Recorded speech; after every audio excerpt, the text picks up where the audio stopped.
वाराणसी में आवारा पशुओं पर काम करने वाली पशु प्रेमियों ने उठाई अपनी आवाज। आवारा कुत्तों के लिए स्वांग केंद्र बनाना पूरी तरह गलत। वाराणसी आवारा गौवंश के गौशाला की तर्ज पर अब यूपी में आवारा कुत्तों के लिए केंद्र बनाने की बात। हाल ही में यूपी के सीएम योगी आदित्यनाथ ने कहा। योगी के इस बयान के बाद अब पशु प्रेमियों ने इसके खिलाफ आवाज उठाना शुरू कर दिया। वाराणसी में आवारा पशुओं पर काम करने वाली पशु प्रेमियों ने प्रेस कॉन्फ्रेंस कर इसको लेकर आवाज उठाई। पशु प्रेमी स्वाति बलानी, मल्लिका बनर्जी, रितु सूद, आभा सिंह ने प्रेस कॉन्फ्रेंस में एक सुर में कहा कि आवारा कुत्तों के लिए स्वांग केंद्र बनाना पूरी तरह से गलत है। बताते चलें कि इसके पहले भी इस तरह की पहल गुजरात के सूरत, राजस्थान के जोधपुर में हो चुकी है, लेकिन यह व्यवस्था पूरी तरह फेल रही।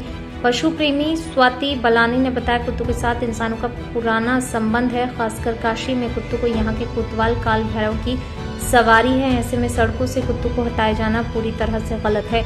मल्लिका बनर्जी ने बताया, वाराणसी के गौशाला केंद्रों में अभी गौवंश को ठीक तरीके से देखभाल भी नहीं हो पा रही है। ऐसे में कुत्तों के लिए अलग केंद्र बनाकर सरकार उनकी देखरेख कैसे कर पाएगी और गायों की तरह ज्यादा संख्या में कुत्ते एक साथ भी नहीं रह सकते। ऐसे में हमारी मांग है सरकार को इन आवारा कुत्तों के टीकाकरण के बाद सड़कों पर ही छोड़ देना चाहिए। एक बार परिचय बता दें अपना। मेरा नाम स्वाति बालानी है और मैं जानवरों के लिए काम कर रही हूँ आज पिछले 15-20 साल से। किन मुख्य मुद्दों को लेकर के आज आप लोगों ने पत्रकार वार्ता किया है?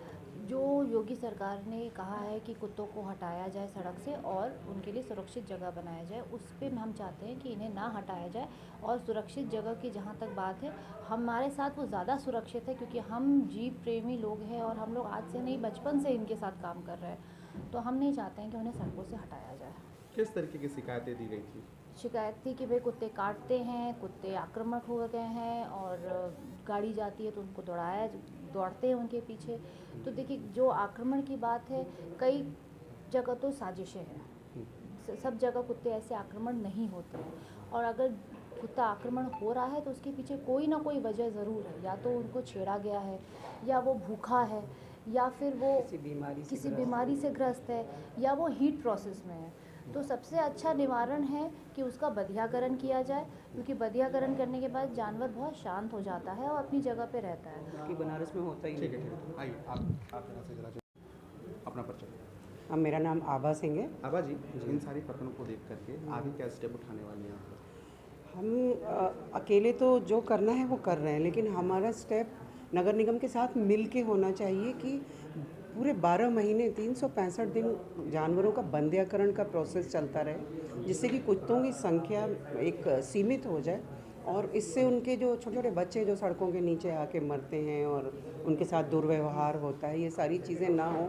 और दूसरा, अगर हम उनको सड़क से हटाने के बारे में जैसे कहा जा रहा है कि तो वो स्कैवेंजर भी होते हैं, वो हमारे इंसानों द्वारा छोड़ा हुआ मीट मछली के टुकड़े और ये सब भी खाते हैं, जो कि इंसानों को भी बहुत सी बीमारियों से बचाते हैं, क्योंकि वो स्कैवेंजर होते हैं, बचा खुचा खा के खुश रहते हैं और उनको बहुत ज़्यादा सोसाइटी से, समाज से चाहिए नहीं। चीज़ों को मुख्यमंत्री तक पहुंचाने के लिए क्या करने वाले हैं? हम लोग अपनी टीम के साथ लखनऊ जाएंगे, मुख्यमंत्री जी से समय मांगेंगे कि हमें अपने कीमती समय से वो 5 मिनट 10 मिनट का समय दें और हम अपनी लेटर भी आप लिख रहे हैं उनके लिए?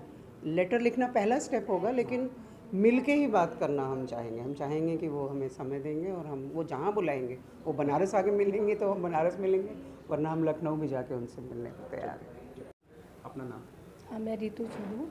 रितु जी, इन सारी प्रकरणों को किस नज़रिए से आप देखती हैं?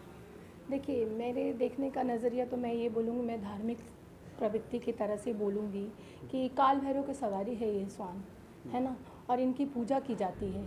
इवन कुछ लोगों को जब ग्रहों से परेशानी होती है तो वो कुत्ता ढूंढते हैं कि उनको कुत्ता खिलाना है। भाई, ग्रहों में लिखा रहता है, कुछ ज्योतिष बोलते हैं कि आप इन कुत्तों को खिलाइए तो आपके ग्रह दशा ठीक होगी।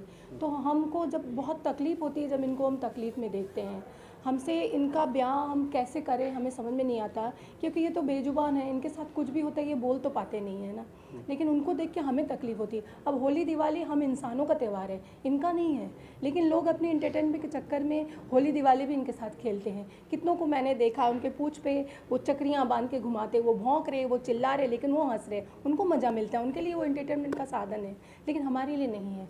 हम बहुत आहत है इस चीज़ से, बहुत ही आहत है।